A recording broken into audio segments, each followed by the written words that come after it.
So our first speakers are from the Australian Greens. I'm sure many of you are familiar with the Greens. They've been probably the longest running friends of the Tibetan community in Australia, obviously going all the way back to Senator Bob Brown, who calls His Holiness a dear friend. I'd like to introduce from New South Wales, Senator David Shoebridge and Senator Steph Hodgins-May from Victoria. Please give them a warm welcome.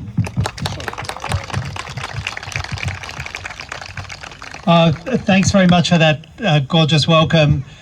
I don't need to tell the people of the Tibetan diaspora in Australia that this is First Nations land, and to understand the connection that First Nations people have here through culture, through tens of thousands of years of ongoing occupation, that the land we're on is Ngunnawal and Ngambri land.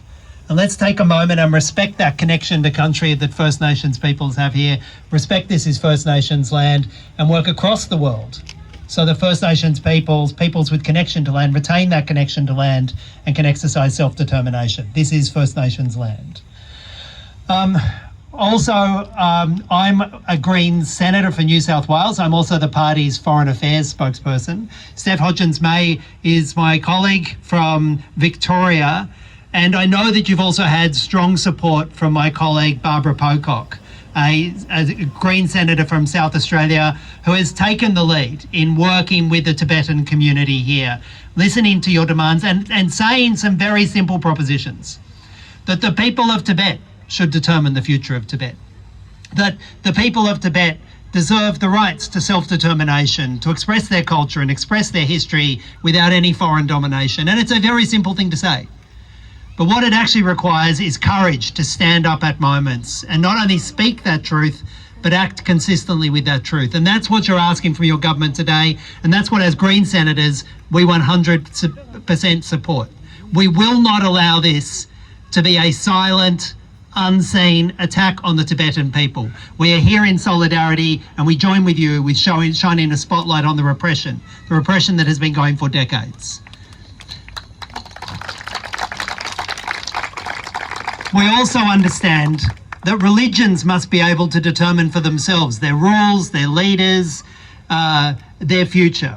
And His Holiness, the Dalai Lama, it's for the Tibetan people to determine who forms the new leadership of the religion. It's for Tibetan cultural practice and religious doctrine to determine who leads the religion. It is not for any foreign government to impose leadership on the religion.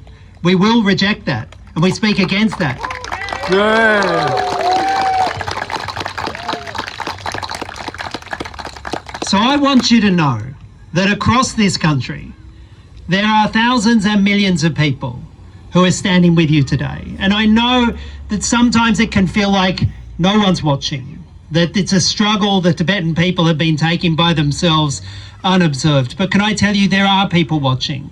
Again, I want to give a shout out to my colleague Barbara Pocock and the work she's continuing to do with you. We have many ways of working together, the Greens and the Tibetan community here. But again, the call is clear. Our government should make a clear statement to the effect that the future for any religion, whether it's in Tibet, whether it's in Australia, whether it's in the United States, is not a matter for any foreign government, particularly an occupying government, to determine what that future is. It's for the Tibetan people. It's for His Holiness. It's for the religion itself to determine its future, not for any one state. So thanks so much for coming out here today. Thank you for continuing to show resolve. And can I finish with this? I know it takes courage, because I know many of you have family and friends in Tibet. I know that it takes courage, and we stand here with the protection of being senators, with the protection that gives us when we speak this truth. And we know that many of you don't have that same protection, and we know that you're vulnerable. And can I say, we both join together to acknowledge your courage, and we give you our support back. But your courage is real. It means a lot to this struggle. Thank you for what you're doing today. Thank you.